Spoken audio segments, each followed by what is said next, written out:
तवस्सुल हजरत फातिमा ज़हरा सलामुल्लाह अलैहा के हवाले से दुआ मांगें।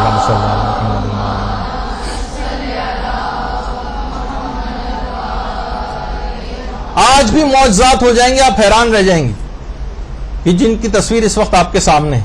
शेख मोहम्मद अली अल अमरी, जो मदीने के मशहूर शिया आलिम दीन, जो सऊदी अरब में कुछ ही अरसे पहले इंतकाल किया, जिन्होंने वहाबियत की आंखों में आंखें डालकर पूरी जिंदगी गुजारी है, 100 साल की उम्र पाई है और 45 साल कैदोबंद की सहुबतों में रहे। और 8 शव्वाल जब 22 फरवरी को और 1964 में यौम इन्हिदाम जन्नतुल बकी के सिलसिले में जेल में डाले गए थे। 10 साल फिर उसके बाद जेल में रहे, सारे मराजे के वकील थे और 1979 में इमाम खुमैनी से आकर भी मिले थे। जब वापस ईरान गए तो 3 साल कैद सिर्फ इस वजह से कि इमाम खुमैनी से जाकर क्यों मिले, 3 साल इस वजह से कैद में रहे। 1987 में जब ईरानी हाजियों को कत्ल आम के सिलसिले में एक तहरीक चलाई थी, उसमें बाकायदा इनको मौत की सजा सुनाई गई और मुजाहरे हुए जिसमें बाद में मजबूर होकर उनकी मौत की सजा को उम्र कैद की सजा में तब्दील किया गया। इससे पहले भी एक बार सजाए मौत इनको सुनाई जा चुकी थी, फांसी की सजा। ये खुद फरमाते हैं कि जब मुझे फांसी के फंदे तक ले जाया जा रहा था तो हजारों का जो है वो मजमा था, हुकूमती ओहदेदार सब वहां पर मौजूद थे और हजारों शिया अफराद भी मौजूद थे। और उस वक्त मेरे गले में फंदा डाल के और जो है मेरे गले में फंदा डाल दिया गया फांसी देने के लिए। तो उसी वक्त मैंने हजरत ज़हरा की कब्र का रुख किया और ज़ेरे लब कहा कि शहजादी, फकत आपकी इज्जत और हुर्मत और दिफा के लिए फांसी का फंदा मेरे गले में डला, आज आप ही मेरी मदद कर सकती हैं। हजरत ज़हरा से तवस्सुल किया, उसी वक्त फांसी का फंदा खींचा गया। इनका जिस्म मुकद्दस जो है उसके ऊपर 30 सेकंड तक लटकता रहा। अचानक से वो रस्सी जो गले में पड़ी हुई थी वो टूट गई और उनका जिस्म अल्लाहुम्मा सल्ली अला मुहम्मद व अला मुहम्मद